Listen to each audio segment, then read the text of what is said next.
Hello friends, आप लोग का स्वागत है मेरे यूट्यूब चैनल में। आज बात करेंगे 10 फरवरी को जो मीटिंग हुआ है, जिसमें यूनियंस और संघ के लीडर्स और जितने भी सरकारी कर्मचारी का संगठन जितने भी है उन सभी का लीडर्स, बड़े बड़े लीडर्स लोगों ने उसमें पार्टिसिपेट किए हैं उस मीटिंग में 10 फरवरी को। और उसमें बहुत सारे पॉइंट्स को उठाए गए हैं। मेनली 8वें वेतन आयोग को लेकर के फिटमेंट फैक्टर्स क्या होगा इसके बारे में गोपाल मिश्रा जी ने पॉइंट आउट करके उन्होंने वित्त मंत्री जी को पत्र लिखा। और उसमें उनका तो डिमांड है कि 2.86 फिटमेंट फैक्टर्स कम से कम दिया जाए कर्मचारियों का। और बाकी संगठनों का भी मानना है कि किसी भी हाल में 2 से नीचे फिटमेंट फैक्टर्स नहीं चलेगा। इसका मतलब है कि बेसिक 2 देगा तो बेसिक यानी कि जितना बेसिक है उसका डबल हो जाएगा। जिसका 18,000 minimum basic all over India में है तो उसका 36,000 हो जाएगा। जिसका 50,000 उसका 1 लाख हो जाएगा। 40,000 उसका 80,000 बेसिक हो जाएगा। सिंपल ही तो है फंडा। और इसके बारे में पूरा डिस्कस किया गया है। प्लस दूसरा पॉइंट में आपको 18 महीने का जो इंक्रीमेंट, जो 3 इंक्रीमेंट रोका गया है कोरोना के टाइम में, उसको लेकर के एक रेफरेंस दिया गया है सुप्रीम कोर्ट को कि आर्थिक स्थिति संतोषजनक है, भारत का ऐसा कहना है। तो उसी को रेफरेंस दे करके उन्होंने बताया कि अगर आर्थिक स्थिति संतोषजनक है तो उनका जो फ्रीज किया गया था डीए, उनको इंक्रीमेंट जल्द से जल्द दिया जाए। क्योंकि अगर वो 3 इंक्रीमेंट अगर वो देते तो अभी 65 के आसपास इनका डीए रहता, तो थोड़ा उसमें जल्द से जल्द उसको दे दिया जाए। प्लस एक पॉइंट आउट आए हैं कि ओल्ड पेंशन के बारे में भी उन्होंने नहीं छोड़ा है। ओल्ड पेंशन को भी बोला है कि ठीक है, ओल्ड पेंशन आपका व्यवस्था किया जाए। यूपीएस में भी आप अगर यूपीएससी देना चाहते तो उसमें भी ओल्ड पेंशन यानी कि 100% सरकार पेंशन का व्यवस्था करे। एम्प्लॉय उसमें कुछ भी कंट्रीब्यूशन नहीं देगा।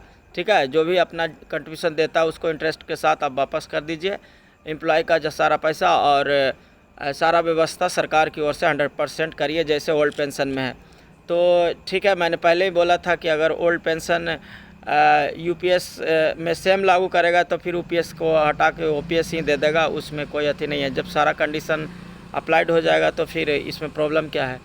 और इसमें और भी पॉइंट किए गए। एक फैमिली को लेकर के भी थोड़ा उठाया गया है कि जिसका जॉब होता है उसका हस्बैंड वाइफ और बच्चे को मिलता है, लेकिन उस व्यक्ति के माता पिता को कंसीडर नहीं किया जाता है, तो उसको भी कंसीडर किया जाए, फैसिलिटी दिया जाए। क्योंकि बुढ़ापे का माता पिता का लाठी सहारा होता है बच्चे, तो उनको भी दिया जाए फैसिलिटी।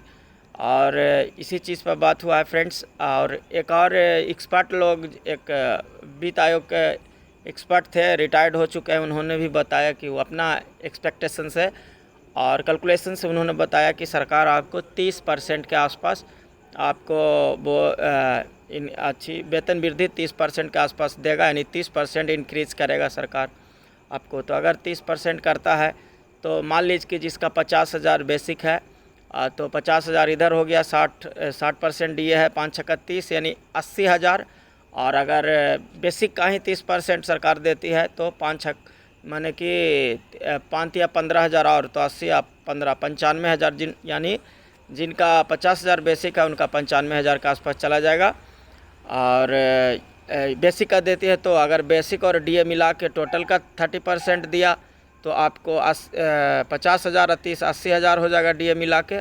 और 8 या 24,000 और 1,04,000 बेसिक हो जाएगा 50,000 वाला का। तो ठीक है, देखिए क्या देता है। अगर 18,000 बेसिक है तो आपको 18,000 और 60% डीए जोड़ लीजिए तो 18 से यानी कि 10,800 यानी 29,000 के आसपास चला जाएगा। 30% अगर टोटल का 30% सरकार दे देती है तो द्वितीय 6,000 और नौतिया 27 यानी 9,000 के आसपास 8,500 बढ़ जाएगा। यानी कि 37,000 साढ़े 37,000 के आसपास बेसिक हो जाएगा, जो कि 18,000 जिनका है। तो किसी भी हाल में 2 तो मिनिमम फिटमेंट फैक्टर्स देना पड़ेगा। चाहे एक्सपर्ट भी बोल रहे हैं कि 30% वो देगा ही देगा, जिस तरह भी महंगाई है। और एक चीज़ और उसमें पॉइंट आउट किया गया कि अगर लोकल मार्केट में देखें तो आपको महंगाई अभी 90% के आसपास है, जबकि हमारा डीए 53% ही हुआ है। तो इन सब चीज़ों को अवगत कराया गया और इनसे कराने से एक फ़ायदा ये मिलेगा कि सरकार के नज़र में आएगा यहाँ कर्मचारियों को मतलब कि मन मुताबिक उतना नहीं मिल रहा है, थोड़ा कम मिल रहा है, तो ज़्यादा से ज़्यादा फिटमेंट फैक्टर्स दिया जाएगा और उनको लागू किया जाएगा ताकि सभी लोगों को अच्छा, ज़्यादा से ज़्यादा अच्छा हो। तो ठीक है फ्रेंड्स, देखिए क्या होता है। और संगठन अगर जोर लगाए, कोशिश करे तो बहुत हम पहले ही बोल चुके हैं कि मजबूती के साथ अपना पक्ष रखना पड़ेगा, बहुत ही वैलिड रीज़न देना भी पड़ेगा ताकि आपको कमेटी गठन होगा। कमेटी गठन में आपको उस लेटर में ये भी बोला गया कि 2 साल मिनिमम कम से कम लग जाएगा, 6 महीना लागू करने में लगेगा, तो लंबा टाइम लगेगा फ्रेंड्स। ठीक है, लंबा टाइम लगेगा, लेकिन पूरा ठोक बजा के जितना होगा एकदम अच्छा से लागू किया जाएगा। Thank you so much friends. जैसे ही कोई नया अपडेट आएगा मैं ज़रूर शेयर करूँगा। अभी के लिए बहुत बहुत धन्यवाद। जय हिंद, जय भारत।